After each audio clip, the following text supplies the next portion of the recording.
នេះគឺជាប្រភេទរថយន្ត Audi Q7 ដែលបងប្រុសក៏ធ្លាប់ជួសជុលជាមួយយើងម្ដងហើយដែលស្រាមឆ្នូតប្រហែលជាខ្ទង់1ចង្អាមជាងបាទហើយយើងជួសជុលប្រហែលជាខ្ទង់6ខែកន្លះឆ្នាំហើយ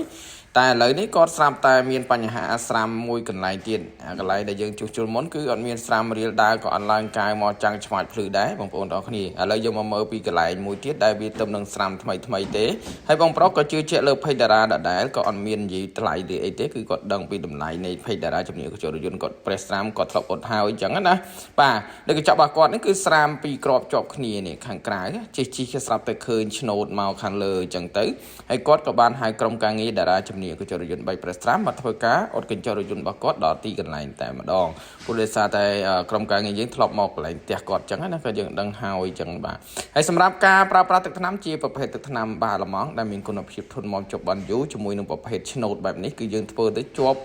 ហើយមិនងាយនឹងរៀលដែរហើយក៏មិនងាយនឹងឡើងកាវភ្លឺឆ្វាចចាំងភ្លឺដូចមុនដែរបងប្អូនអរគ្នាបញ្ជាក់ជាមួយនឹងភេដារ៉ាគឺ unique តែម្ដងជាមួយនឹងការប្រើប្រាស់ទឹកថ្នាំផ្ដល់ជូននូវគុណភាពមិនឲ្យអតិថិជនរបស់យើងខកចិត្តនោះទេឲ្យតែប្រភេទកញ្ចក់ឡានដែលមិនតាន់ត្រូវទឹកលាងទឹកបក់ផ្លិតទឹកគឺយើងធ្វើទៅដឹងតែធន់ជាប់ល្អហើយមិន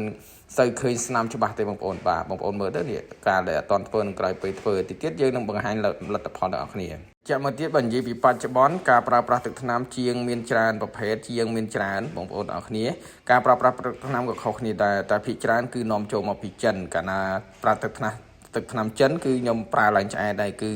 มันមានប្រសិទ្ធភាពសម្រាប់កញ្ចក់ដែលប្រភេទឆ្នូតរៀលដើរបែបនេះទេគឺมันមានប្រសិទ្ធភាពទេបងប្អូនធ្វើឲ្យឡើងកាយធ្វើឲ្យរៀលធ្វើឲ្យដើរគឺអតិថិជនរបស់យើងមានការខកចិត្តជាច្រើនអញ្ចឹងបានកន្លងមកនេះគឺខ្ញុំប្រើទឹកថ្នាំដែលមានគុណភាពធ្វើឲ្យអតិថិជនរបស់យើងគ្រប់គ្រងច្រើនមានន័យថាគាត់ធ្វើឲ្យមានបញ្ហា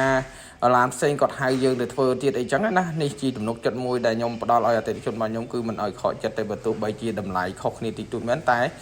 គុណភាពហ៊ានធានាជូនបងប្អូនទាំងអស់គ្នាម្យ៉ាងវិញទៀតក៏សូមអធិស្ឋានទៅដល់ភ្ញៀវដែលគាត់ឆាតក្នុងពេកឆាតអីមកអត់បានឆ្លើយតបភ្លាមអញ្ចឹងពេលខ្លះខ្ញុំកំពុងជិះម៉ូតូទៅធ្វើអីគេអញ្ចឹងក៏អត់បានឆ្លើយតបបាទសូមអភ័យទោសផងដែរបងប្អូនបើសិនជារបស់តែគាត់ចង់បានគាត់រងចាំអីចឹងណាបងប្អូនអរគ្នាបាទនេះជាស្នាមដែលយើងបានធ្វើហើយគឺវាលែងឃើញចាំងភ្លឺឆ្វាចចាំងភ្លឺដូចមុនណាបងប្អូនអរគ្នាគឺកាត់ស្នាមបានស្អាតមែនតើ